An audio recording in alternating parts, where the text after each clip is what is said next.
بسم الله الرحمن الرحيم.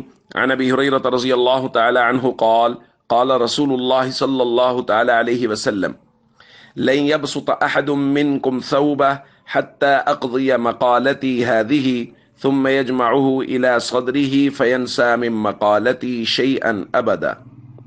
رواہ البخاری۔ دوستو، حضرت ابو ہریرہ رضی اللہ تعالیٰ عنہ سے سب سے زیادہ روایات منقول ہیں۔ حضرت ابو ہریرہ رضی اللہ تعالیٰ عنہ آج کی اس روایت میں اس کی وجہ بیان فرما رہے ہیں کہ مجھ سے بہت زیادہ روایات کیوں ہیں اور میں ان کو پے در پہ بیان کیسے کر لیتا ہوں۔ حضرت ابو ہریرہ رضی اللہ تعالیٰ عنہ خود بیان فرماتے ہیں کہ زیادہ روایات تو اس لیے کہ مہاجرین کی جماعت چونکہ تجارت کرتی تھی تو وہ بازار میں مصروف رہتے تھے، انصار کی جماعت وہ چونکہ کھیتی باڑی کا کام کرتے تھے تو وہ وہاں مصروف رہتے تھے۔ وَكُنْتُ امْرًا مِسْكِينًا، میں مسکین آدمی تھا۔ الزم رسول اللہ صلی اللہ علیہ وسلم علی ملء بطنی، میں پیٹ بھر کھانے کے ساتھ حضور کے ساتھ چمٹا رہتا تھا، حضور کے ساتھ ہی رہتا تھا۔ فَأَحْضُرُ حِينَ يَغِيبُونَ، میں اس وقت حاضر ہوتا تھا جب وہ غائب ہوتے تھے، یعنی موجود نہیں ہوتے تھے، اور میں یاد کر لیتا تھا جب وہ بھول جاتے تھے۔ اور اس کی وجہ نبی کریم صلی اللہ علیہ وسلم کا ایک مبارک معجزہ اور حضور کی دعا ہے جو آج روایت میں ہم نے پڑھی۔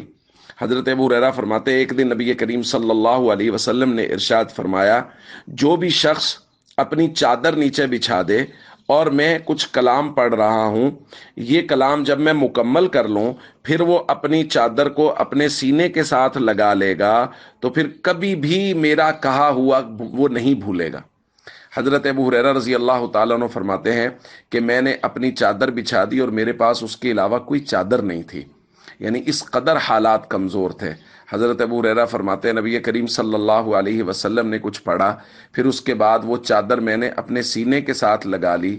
فرماتے ہیں کہ حضور کی دعا کی برکت سے میرے ساتھ یہ معاملہ ہوا کہ کبھی بھی میں حضور علیہ الصلاۃ والسلام کا کوئی جملہ اس کے بعد نہیں بھولا۔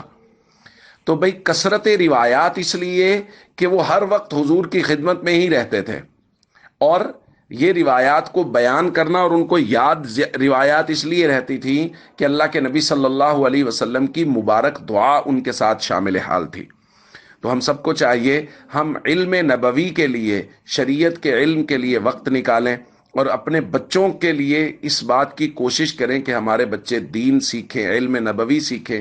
اس کے لیے ان کو مساجد کی، مدارس کی پاکیزہ چٹائیوں پہ بٹھائیں تاکہ ہمارے بچے علم دین حاصل کریں، اور کل کلاں کو جب ہمارے جنازے اٹھیں تو کم از کم ہمارے بچے اس لائق اور اہل ہوں کہ وہ ہمارے نماز جنازہ پڑھا سکیں، نہ تو کم از کم یہ ہے کہ وہ جنازے کی دعا تو ہمارے نماز جنازہ کے پیچھے کھڑے ہو کے پڑھ سکیں۔